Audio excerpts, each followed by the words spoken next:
What is up, everyone? Welcome to another edition of The Danny Show. I'm your host, Daniel Cody. This is where I give commentary and reviews on all things wrestling.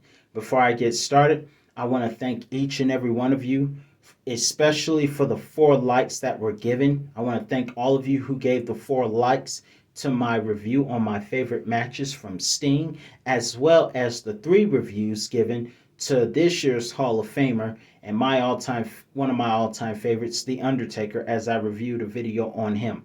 Thank you guys for the 3 likes on that.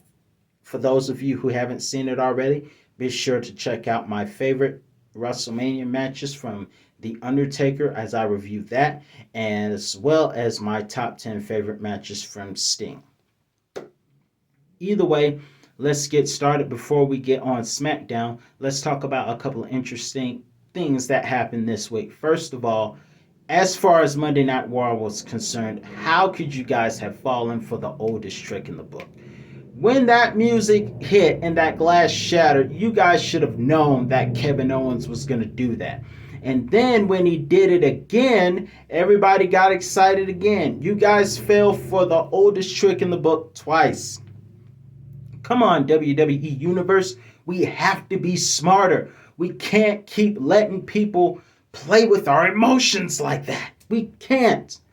I obviously, of course, knew Kevin was playing around, but some people actually believed in the hype. Come on, guys. This is heel move one-on-one.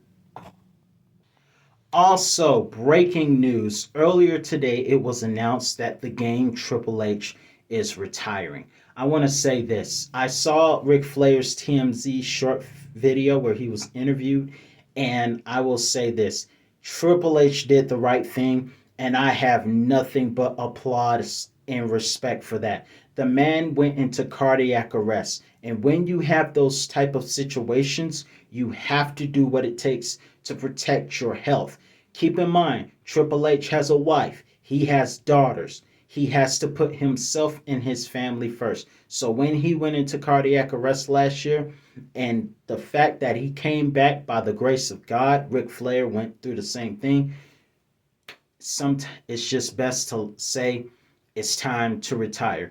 And Triple H did the right thing. And if you can't applaud that, something is wrong with you. You cannot be mad at Triple H for retiring because he's doing what's right for his health.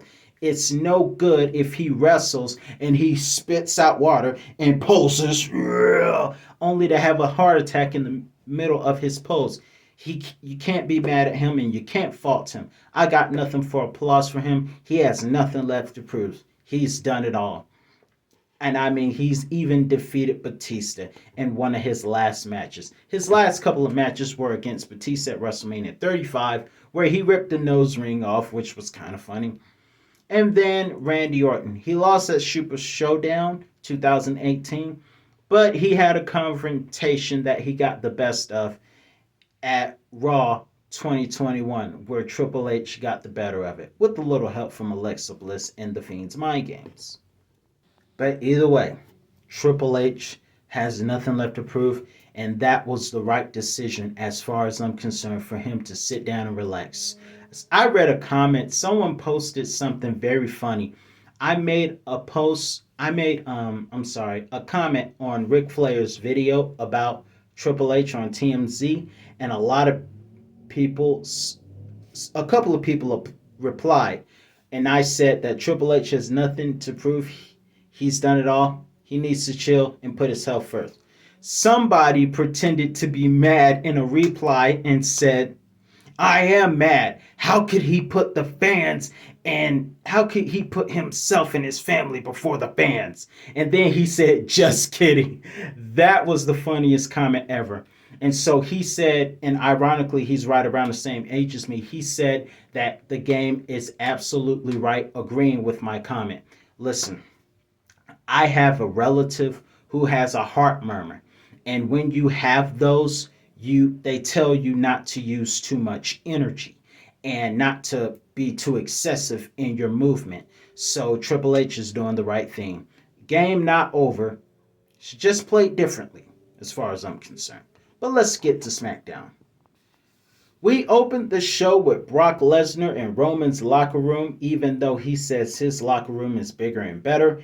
He walks into Roman's locker room looking to be provoked and breaks the table, kicking back on it. That was funny.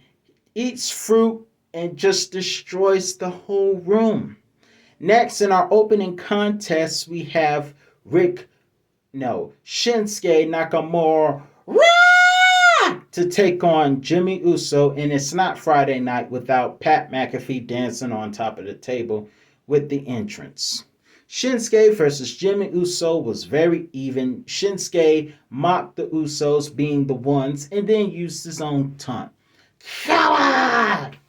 Things were a little even, not epic, but even until Jey Uso attacked Rick Boogs from behind and distracted Shinsuke to go for Jimmy to go for the super kick, only to get a 2 count. Jay gets the guitar, but Rick stops him, setting up Shinsuke to go for the knee to the face because I can't really pronounce that move well. Goes for the move to the face, and 1, 2, 3. Shinsuke gets momentum for the team. Now, will they beat the Usos next weekend at WrestleMania? I don't know. In small news, we heard that Shad Gaspar will be receiving the Warriors Award for his heroic actions.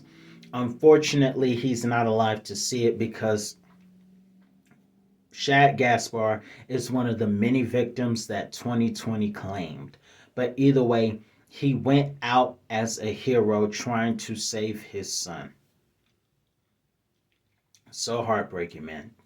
And what even sucks more is that if he was alive, do you think he would have been a part of the Hurt Business?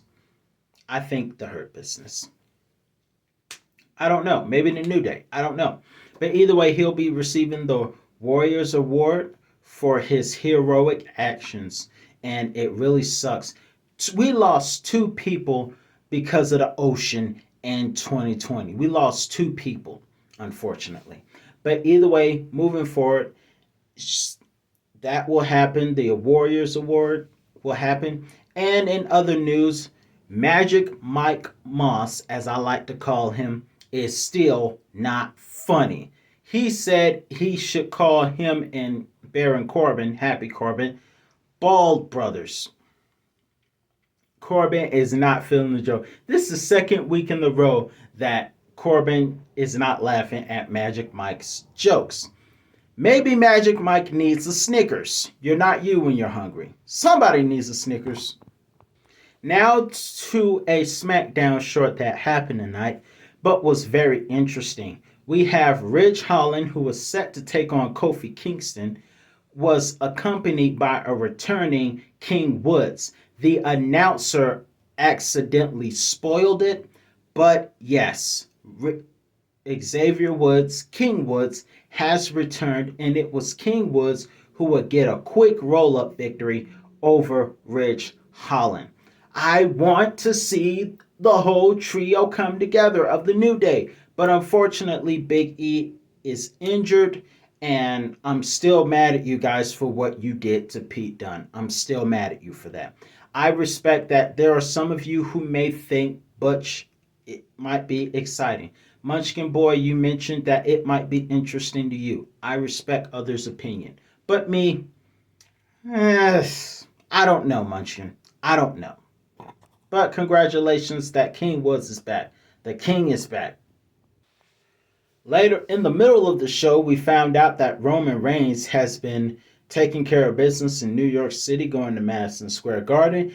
And what's the name of this restaurant? Because if I ever I might visit New York City one day. I need to know this restaurant. It's called Del Frisco Steakhouse. I got to keep that in mind. I like steakhouses. I might have to keep that in mind. But thank you, Roman, for informing me of that. But he knows Brock is in his room and tells him, you better be gone before I get back. In other news, we saw Ronda Rousey come out to call out Charlotte Flair after the vicious beating last week. Charlotte Flair is a no-show, but I learned something. I learned that I would not want to be a classmate that made Ronda Rousey angry because Ronda Rousey broke her first arm at 14. Was she in eighth grade or just entered ninth grade? I don't know because right around that age, you're either in middle school, at the end of middle school, or the beginning of high school. But wherever it was, I would not have wanted to be her classmate because at 14 years old, Ronda Rousey broke somebody's arm. Glad I wasn't her classmate. I mean, I would like to meet Ronda Rousey in real life. I think that would be cool to do. I'm just glad I wasn't on the wrong end of her at 14 years old. But Charlotte Flair, I think, is going to be on the wrong end because she lost count of how many arms she's broken. Why is this not a submission match? It needs to be a submission match. Darn it. But either way, it's still going to be great to watch, and I can't wait to see it. Just like I can't wait to see Bianca versus Becky at WrestleMania. All of those are going to happen on WrestleMania Saturday, and I'll be rooting for Bianca to win 2 years in a row. And she may not do what The Undertaker did, but it would be nice to see her get a little bit of a streak going. Who knows? In our next match, we have Ricochet versus Angel Garza, which was a SmackDown short that ended up with Angel Garza rolling up Ricochet to become a contender for the Intercontinental Championship. But due to the crooked action that caused that short match to happen, Ricochet demanded a match with Humberto Carrillo. And first of all, Khali is going to sue you guys for stealing what he made famous, which is the kiss cam. Either way, moving forward, Ricochet gets a match with Humberto Carrillo, and we saw some interesting stuff. We saw a running senton. We saw Ricochet walk the ropes like Undertaker and dive onto Humberto Carrillo on the ground. But before we saw that, we saw an amazing Hurricanrana as well, while Humberto was standing on the second rope. Now, once Ricochet did the dive off the top rope and onto the floor, Angel Garza hid under the ring and held Ricochet by the ankles, causing Ricochet to get counted out. And that's why next week we're going to have a triple threat match. Now, these guys are lying and cheating and stealing like Los Guerreros, Eddie, and Chavo. However, will there be dissension between those two next week? I think there's going to be a little dissension between those two because it's going to be a triple threat match. Somebody's ego is going to come into play. In other small news, I'm very interested in Sami Zayn versus Johnny Knoxville. We might see some tasers involved and stuff like that. I'm really curious to see what's going to happen at that next weekend. But also, Pat McAfee chasing Austin Theory was kind of entertaining, and he ran ahead in Mr. McMahon's office. If Austin Theory was an adult during the Attitude Era, he would be a stooge, just like Gerald Briscoe and Pat Patterson. God rest his soul. But now, in this new era, Austin Theory is going to be a McMahon stooge or McMahon's henchman. I don't know. But let's get on to some female action. So in this match, we saw Sasha versus Vega versus Rhea Ripley versus Shayna. And both tag partners were at ringside watching the match. But because a fight broke out, let's just talk about the fact that Liv Morgan is fighting in heels. How do you do that? But either way, after that happened, all supportive teammates were sent to the back so that the match could happen. And we saw in the early part of the match, we saw Sasha Banks get Vega in the bank statement early before Shayna comes in and darn near breaks Vega's arm. It's a miracle Vega's arm is not broken because Shayna Baszler basically has like Ronda Rousey, her good friend, whom they had a training video with earlier today for those of you who saw it. Shayna, like Ronda, has a fetish for breaking arms. They just got fetishes for breaking arms. That's their fetish. I'm just kidding. But either way, both those women were seen in a video training earlier, and I thought a couple of weeks ago I said that I thought that Shayna and Ronda would make great tag team partners. However, Shayna and Natalia are partners as Ronda has her own business. But either way, Shayna and Rousey need to align. That would be awesome to see. But moving forward, after Vega escapes getting her arm broken, Rhea Ripley escapes the sleeper hold that Shayna has, and then cannonballs her on the outside with Vega getting out of the way. And because Vega got out of the way, she went for the Hurricanrana. And because she posed with her little queen pose, like what's Madison Rain. She was posing like Madison Rain used to do 10 years back in TNA, back when Zelina was Rosita and a tag champion then. Crazy fact, she's only had 2 championships. One was in TNA, one is here in WE, and both of them were women's tag team championships. Isn't that ironic? But either way, after posing arrogantly, she paid for it for getting caught in a bank statement and tapping out. My support lies for Rhea Ripley and Liv, or Team Bad, Sasha and Naomi. Those are the two that I'm rooting for at WrestleMania to win the tag team championships. If Liv and Rhea doesn't win, I hope Sasha and Naomi does. Those are my two favorites. But it'll be the death of their friendship, Carmella and Vega, if they win. Because while they had us think that all is well on Monday nights, if they lose, they're going to be fighting for real. Bank on it. After finding out that The Undertaker is going to be racing this Sunday, we saw Roman come out to the ring and, as usual, demand acknowledgement.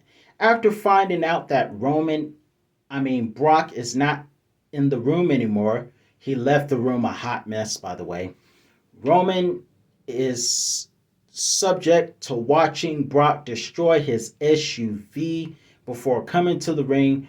Paul is scared crapless as Roman comes from behind. Security, who are probably independents, are the guardians of the independent scene, as Triple H called them, came out, and Brock went for a flying kick and wiped them all out with steel chairs and scared the announcers off.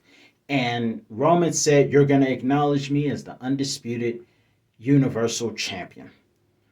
Listen, I'm going to say this. I love the build up for Brock versus Roman. I really enjoy that. This build up is better than 2018 and 15. It's better than all of those combined, in my personal opinion. But what did you think of Friday Night Smackdown? Let me know in the comment section below. That's all the time I have for you today, and I'll be back with another review on all things wrestling. Peace. And now, since WWE was in Brooklyn, I'm about to go watch a WrestleMania from New York City. Maybe WrestleMania 20. See ya.